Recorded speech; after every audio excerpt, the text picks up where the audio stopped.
Maths series లో first chapter real numbers ని ఈరోజు డిస్కస్ చేద్దాం. అండ్ రియల్ నెంబర్ నుంచి స్టార్ట్ చేసుకున్నట్టయితే ప్రాబబిలిటీ దాకా ప్రతి చాప్టర్ లో నుంచి most important questions Roman wise మళ్ళీ ర్యాండమ్లీ ఇవ్వకుండా ఎంసీక్యూస్ ఏ ఛాన్సెస్ ఉన్నాయి, 1 మార్క్ 2 మార్క్ అండ్ ఫైనల్లీ మీకు ఇచ్చే 5 marks case based study problems వీటన్నిటిని అనలైజ్ చేసుకుంటూ క్లాసెస్ ని ఛానల్లో అప్లోడ్ చేయడం జరుగుతుంది. ఈ సంవత్సరం 10th క్లాస్ బోర్డ్ ఎగ్జామ్స్ కి ప్రిపేర్ అవుతున్న స్టూడెంట్స్ కోసం most important questions from each chapter.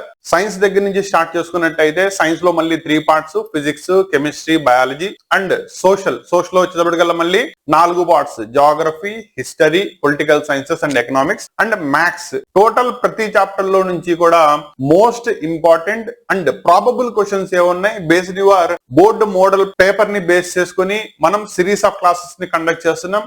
దాంట్లో ఆల్రెడీ సైన్స్ యొక్క క్లాసెస్ ఆల్రెడీ స్టార్ట్ అయినాయి అండ్ దాని యొక్క క్లాసెస్ కూడా మీకు ఛానల్లో అప్లోడ్ చేయడం జరిగింది. ఇప్పుడు దాకా రిఫర్ చేయకపోతే కనుక ఒకసారి రిఫర్ చేసుకోండి. నా మ్యాథ్స్ సబ్జెక్ట్ వచ్చేటప్పటికి మ్యాథ్స్ సిరీస్ లో ఫస్ట్ చాప్టర్ రియల్ నెంబర్స్ ని ఈరోజు డిస్కస్ చేద్దాం. అండ్ ఛానల్ ని ఇప్పుడు దాకా మీరు ఎంగేజ్ అవ్వకపోతే గనక కంటెంట్ నచ్చితే ఛానల్ తో ఎంగేజ్ అవ్వండి. రియల్ నెంబర్స్ లో మనకి ఈ సంవత్సరం సిలబస్ మారింది. ఇంత ముందు యూక్లిడ్స్ డివిజన్ ఆల్గరిథం ఉండేది. సిబిఎస్ఈ వాళ్ళకైతే కనుక యూక్లిడ్స్ డివిజన్ ఆల్గరిథం ని రిమూవ్ చేశారు. వేరే స్టేట్ సిలబస్ వాళ్ళకైతే కనుక సిలబస్ లో అలాగే ఉంది. సో దాని మీద ఒక క్వశ్చన్ ఎక్స్పెక్ట్ చేయొచ్చు to find the LCM and HCF. And దాంతో పాటు prime factorisation method based upon fundamental theorem ని బేస్ చేసుకుని మనకు ఒక క్వశ్చన్ అడిగే ఛాన్స్ ఉంటుంది. తర్వాత రేషనల్ అండ్ ఇర్రేషనల్ వీటి యొక్క క్లాసిఫికేషన్ లో ఒక నెంబర్ ని ఇచ్చేసి రేషనల్ అని ఎలా చెప్తారు, ఇర్రేషనల్ అని ఎలా చెప్తారు, దాంట్లో మెయిన్ గా ఇర్రేషనల్స్ ని ప్రూవ్ చేయడం, √2, √3, √5, √7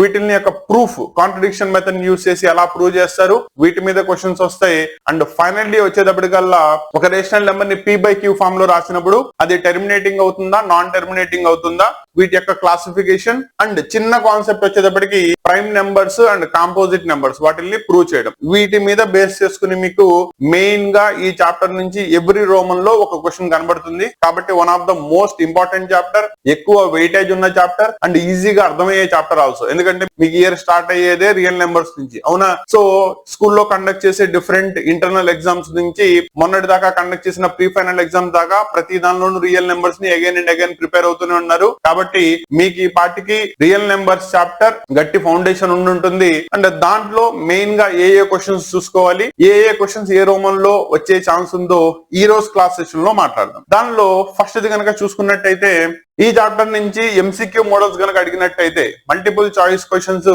ఎలా అడిగే ఛాన్స్ ఉంది. మీకు ఆల్రెడీ చెప్పాను కదా హెచ్సిఎఫ్ ఎల్సిఎం ని బేస్ చేసుకుని ఇస్తారని చెప్పి. కాబట్టి the HCF of 2 numbers is always dashed than there LCM. కాబట్టి అది it is always less than.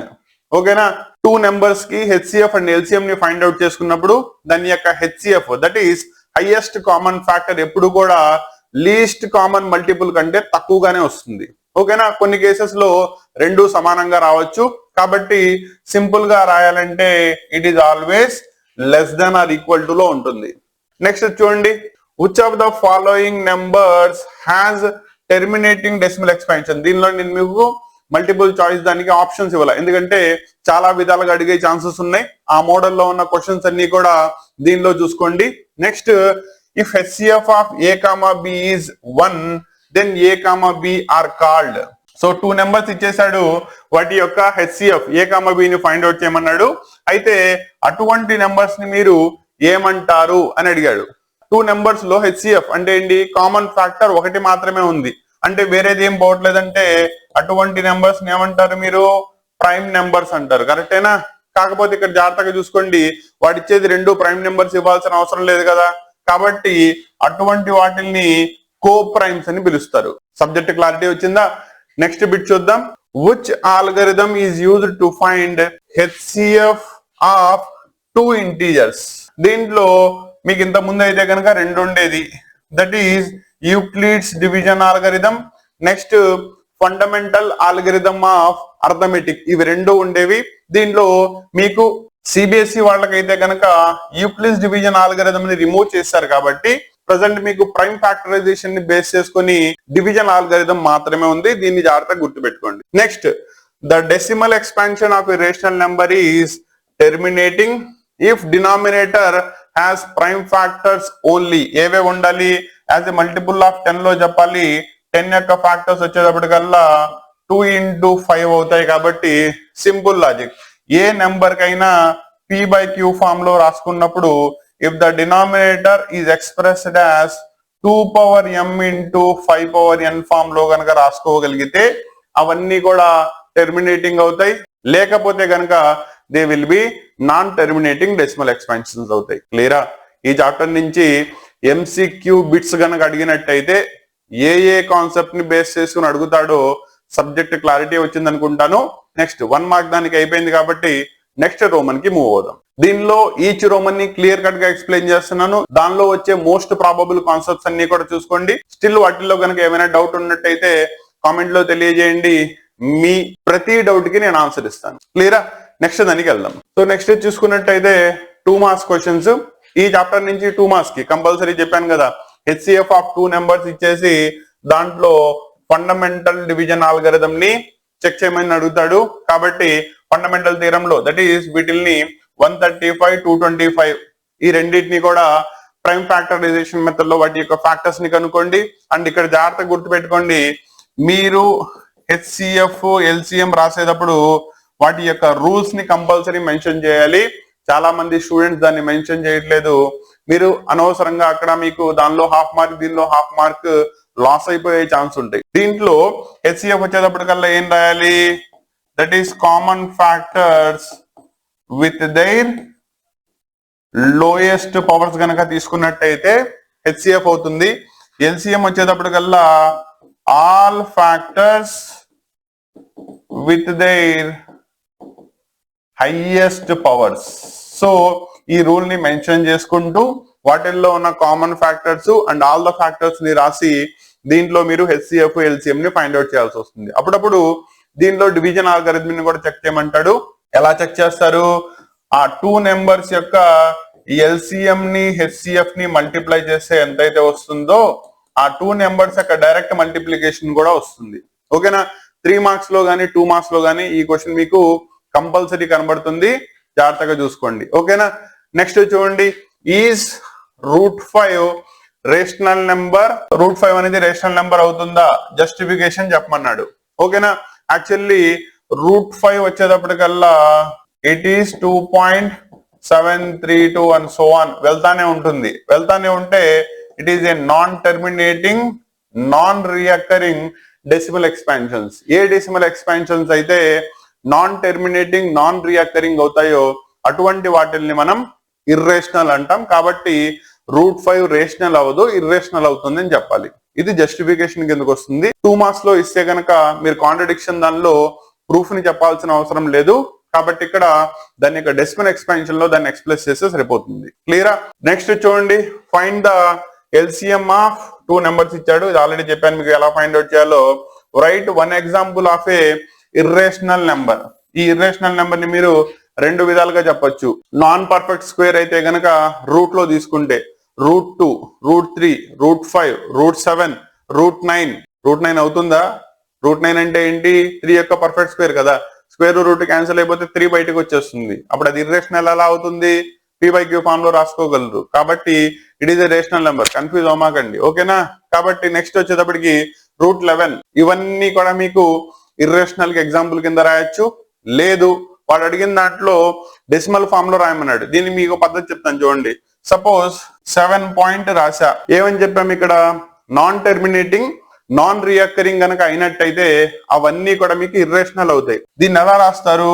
Suppose 3-2, 3-2-2, 3-2-2 ఇలా రాసుకుంటా వెళ్తే it will be non terminating and non recurring. Confuse అవ్వమాకండి. ఇక్కడ 3-2 3-2-2 కి సమానం కాదుగా, 3-2-2 3-2-2 కి సమానం కాదుగా. కాబట్టి it is a non recurring. Confuse అవ్వమాకండి. ఈ పద్ధతిలో కనుక రాసినట్టయితే మీరు డైరెక్ట్లీ ఇర్రేషనల్ నెంబర్స్ కి రూట్ లో ఉన్న దానిలో నుంచి కానీ డెసిమల్ నుంచి కానీ ఈజీలీ ఎగ్జాంపుల్స్ ని రాసేయచ్చు. సో ఈ రోమన్ క్లారిటీ వచ్చిందా? 2 మార్క్ దాంట్లో మోస్ట్ ప్రాబబులీ ఈ టైప్ ఆఫ్ క్వశ్చన్స్ ని మిమ్మల్ని అడగడం జరుగుతుంది. నెక్స్ట్ రో మనకి వెళ్దాం. 3 మార్క్స్. సో 3 మార్క్స్ లో వచ్చేటప్పటికల్లా కళ్ళు మూసుకొని చెప్పేయచ్చు. స్టార్టింగ్ విత్ √2 దగ్గర నుంచి స్టార్ట్ చేసుకున్నట్టయితే √5, √7, √11 వీటిల్లో ఏదో ఒక దాన్ని మీకు ప్రూవ్ చేయమని చెప్పి ఒక క్వశ్చన్ ఇస్తాడు. దీన్ని మనం ఏ మెథడ్ లో ప్రూవ్ చేస్తాం? కాంట్రడిక్షన్ మెథడ్ లో ప్రూవ్ చేస్తాం. కరెక్టేనా? కాంట్రడిక్షన్ మెథడ్ అంటే ఏంటి? మనల్ని ఏమో ఇర్రేషనల్ అని ప్రూవ్ చేయమంటాడు. ఫర్ ఎగ్జాంపుల్ ఇదే నెంబర్ కనుక తీసుకున్నట్టయితే √7 = a/b. ముందు రేషనల్ నెంబర్ అని చెప్పి ఎస్యూమ్ చేసుకుంటాం. ఓకేనా? రేషనల్ నెంబర్ అయితే ఏముండాలి? p, q should be co prime ఉండాలి. కానీ మనం సాల్వ్ చేసేటప్పుడు స్క్వేరింగ్ ఆన్ బోత్ సైడ్స్ లో a, b 7 లో డివిజిబుల్ అవుతాయి అంటారు. 1 కాకుండా వేరే నెంబర్ లో కనుక డివిజిబుల్ అయినట్టయితే కోప్రైమ్ అవ్వవు. కోప్రైమ్ అవ్వకపోతే రేషనల్ నెంబర్ అనే కాన్సెప్ట్ ఫెయిల్ అవుతుంది. రేషనల్ నెంబర్ కనుక కాకపోతే మనకి ఇంకా నెంబర్ సిస్టమ్ లో మిగిలిన second option irrational numbers only. ఇలా మనం 3 మార్క్స్ దానికి ఇర్రేషనల్ ని ప్రూవ్ చేస్తాం by using the contradiction method. So ఇది జాగ్రత్తగా చూసుకోండి. నెక్స్ట్ ఇది వచ్చేటప్పటికి find HCF and LCM of 2 numbers ఇచ్చేసాడు. అండ్ వాటిల్లో ఉండే చెప్పాను కదా డివిజన్ ఆల్గరిథం ని చెక్ చేయమని చెప్పాడు. ఓకేనా? దీని మీద ఈ మోడల్ ప్రాబ్లం కూడా వస్తాయి చూడండి. LCM into HCF is equal to product of 2 numbers ఇచ్చేసాడు. కాబట్టి 2 నెంబర్స్ లో మీకు ఏం చేస్తాడు? ఒక నెంబర్ మాత్రమే ఇస్తాడు. ఇచ్చేసి వాటి యొక్క హెచ్సిఎఫ్ ఎల్సిఎం ఇచ్చేసి అదర్ నెంబర్ ని ఫైండ్ అవుట్ చేయమన్నాడు. సపోజ్ ఏ ఇచ్చేసాడు, బి ని ఫైండ్ అవుట్ చేయమన్నాడు. ఎలా ఫైండ్ అవుట్ చేస్తారు? B is equal to LCM into HCF multiplication లో ఉన్న 8 వచ్చేస్తే బి ని ఫైండ్ అవుట్ చేయొచ్చు. చూడండి, క్లారిటీ వచ్చిందా? ఈ మెథడ్ లో మీకు ప్రాబ్లమ్స్ కనబడతాయి. నెక్స్ట్ నెంబర్ ఇచ్చేసాడు 0.125 p/q ఫామ్ లో రాయాడు. 0.125 p/q ఫామ్ లో రాయాలంటే ఏం చేస్తారు? 125 డివైడెడ్ బై డెసిమల్ తర్వాత ఉన్న నెంబర్ ఆఫ్ ప్లేసెస్ ని జీరోస్ లో రాసుకోండి. That is 125 divided by 1000. రెండిట్లోనూ కామన్ గా ఉండే 25 టేబుల్ ని డివైడ్ చేసుకోండి. దీనిలో వచ్చేటప్పటికల్లా 5 టైమ్స్, దీనిలో వచ్చేటప్పటికల్లా 40 టైమ్స్, అంటే 1/8 దాని యొక్క p/q ఫామ్ అయిపోతుంది. అప్పుడప్పుడు దీనిలో వచ్చేటప్పటికి ఇలా ఇచ్చేసి find the value of p² + q² ఇలాంటివి కూడా ఫైండ్ అవుట్ చేయమంటా ఉంటాడు. ఆ మోడల్ కూడా జాగ్రత్తగా చూసుకోండి. క్లియరా? నెక్స్ట్ ప్రైమ్ ఫ్యాక్టరైజేషన్ ని యూజ్ చేసి 180 యొక్క ప్రైమ్ ఫ్యాక్టర్స్ రాయమంటాడు. దీని మీద కూడా జనరల్లీ మీకు క్వశ్చన్స్ కనబడతాయి. ఈ మోడల్లో ఉన్న క్వశ్చన్స్ అన్ని కూడా మీకు జనరల్లీ 3 మార్క్స్ దానిలో ఎక్స్పెక్ట్ చేయొచ్చు. క్లియరా? నెక్స్ట్ దానికి వెళ్దాం. ఇంకా లాస్ట్ లో మిగిలింది LAQ questions, that is 5 marks. దీంట్లో ఫస్ట్ అది కాంట్రడిక్షన్ మెథడ్ మీద యూజ్ చేసి √3 యొక్క ఇర్రేషనాలిటీ ప్రూవ్ చేయడం, నెక్స్ట్ ప్రైమ్ ఫ్యాక్టరైజేషన్ ని ఫైండ్ అవుట్ చేయడం, నెక్స్ట్ డివిజన్ ఆల్గరిథం ని, నెక్స్ట్ లాస్ట్ లో వచ్చేటప్పటికల్లా word problems, that is the largest of these 2 numbers, that is 3 numbers leaving the same remainder. HCF అవుతుందా ఎల్సిఎం అవుతుందా చూసుకొని దాన్ని ఫైండ్ అవుట్ చేసుకుంటే by using prime factorisation method సరిపోతుంది. క్లారిటీ వచ్చిందా? ఈ మోడల్లో ఉన్న ప్రాబ్లమ్స్ అన్ని కూడా మీకు జనరల్లీ 5 మార్క్స్ అడుగుతాడు. అండ్ దీంట్లో రూట్ లో ఇచ్చే ప్రాబ్లం 5 మార్క్స్ దానిలో మీకు కంపల్సరీ కనబడుతుంది. అండ్ దీనిలో మీకు ఇంటర్నల్ చాయిస్ కూడా ఉంటుంది, జాగ్రత్తగా చూసుకోండి. అండ్ ఈ చాప్టర్ నుంచి కేస్ బేస్డ్ స్టడీ ప్రాబ్లమ్స్ కూడా అడిగే ఛాన్స్ ఉంది. కాబట్టి దీంట్లో వర్డ్ ప్రాబ్లమ్స్ అన్ని కూడా ఫర్ ఎగ్జాంపుల్ ఇక్కడ ఫస్ట్ క్వశ్చన్ కనుక తీసుకున్నట్టయితే ఒక బెల్ రింగ్ అవుతుందంట at an interval of 18 seconds and 30 seconds. అవునా? అయితే find the time after they will ring together. ఇక్కడ జాగ్రత్తగా చూసుకోండి. టుగెదర్ ఎంత టైం తర్వాత, ఎంత టైం తర్వాత అంటే 18:30 తర్వాత వస్తుందా, 18:30 బిఫోర్ వస్తుందా? జాగ్రత్తగా చూసుకోండి. అంటే మీరు ఇక్కడ ఈ ప్రాబ్లమ్స్ లో concept will be the same. Either LCM find out చేస్తేనో హెచ్సిఎఫ్ ఫైండ్ అవుట్ చేస్తేనో మీకు క్వశ్చన్ కి ఆన్సర్ వచ్చేస్తుంది. కాకపోతే రెండిట్లో ఏది అది డిసైడ్ చేసుకోవడం రావాలి. అవునా? దీనికి సింపుల్ లాజిక్ చెప్తాను. మీకు ఇచ్చిన 2 నెంబర్స్ కి తర్వాత మీరు ఫైండ్ అవుట్ చేయాల్సింది వస్తుందా, 2 నెంబర్స్ కి బిఫోర్ వస్తుందా? బిఫోర్ వస్తుంది అంటే తక్కువ ఉంటుంది కాబట్టి హెచ్సిఎఫ్ ని ఫైండ్ అవుట్ చేయాలి. లేదా 18:30 ఇంటర్వెల్స్ తర్వాత వస్తుంది, దెన్ ఎల్సిఎం ఫైండ్ అవుట్ చేయాలి. దీనిలో మీకు టెక్స్ట్ బుక్ లో కూడా క్వశ్చన్ ఉంది. అవునా? 2 స్టూడెంట్స్ స్టార్ట్ అవుతారు with a car over a circular rings వేస్తా ఉంటారు, ఒక్కొక్కళ్ళు డిఫరెంట్ టైం ఇంటర్వెల్స్ లో. అయితే ఇద్దరు కూడా మీట్ అయ్యడానికి ఎప్పుడు మీట్ అయ్యే ఛాన్స్ ఉంది అంటాడు. అక్కడ కూడా మీకు ఎల్సిఎం ఫైండ్ అవుట్ చేయాలా, హెచ్సిఎఫ్ ఫైండ్ అవుట్ చేసుకోవాలా చూసుకోవాలి. ఈ మోడల్లోనే దీనిలో క్వశ్చన్స్ అడగడం జరుగుతుంది. ఓకేనా? దానిలో మీరు ప్రాక్టీస్ చేసుకోవడానికి 2 క్వశ్చన్స్ ఇచ్చాను. 2 క్వశ్చన్స్ ని జాగ్రత్తగా చూసుకోండి. అండ్ ఇందులో వచ్చేటప్పటికల్లా starting with 1 mark that is multiple choice తో స్టార్ట్ చేసుకున్నట్టయితే లాస్ట్ లో ఉండే కేస్ బేస్డ్ స్టడీ దాకా ప్రతి రోమన్ లోనూ ఈ చాప్టర్ నుంచి క్వశ్చన్స్ వచ్చే ఛాన్సెస్ ఉన్నాయి. కాబట్టి one of the most important chapter. ఇచ్చిన మోడల్స్ లో ఉన్న ప్రాబ్లమ్స్ ని బట్టి మట్టమాకండి, కాన్సెప్ట్ ని చూసుకోండి. సో దట్ రేపు మీరు 10th క్లాస్ దానిలో ఈ చాప్టర్ నుంచి వచ్చే క్వశ్చన్స్ అన్ని కూడా కాన్ఫిడెంట్ గా రాసగలిగే ఛాన్స్ ఉంటాయి. క్లియరా? దీనిలో స్టిల్ ఏమైనా డౌట్స్ ఉంటే కామెంట్ లో తెలియజేయండి. మీ ప్రతి డౌట్ కి నేను ఆన్సర్ ఇస్తాను. నెక్స్ట్ చాప్టర్ పాలినామియల్స్ తో నెక్స్ట్ క్లాస్ సెషన్ లో మళ్ళీ కలుద్దాం. ఓకేనా? All the best.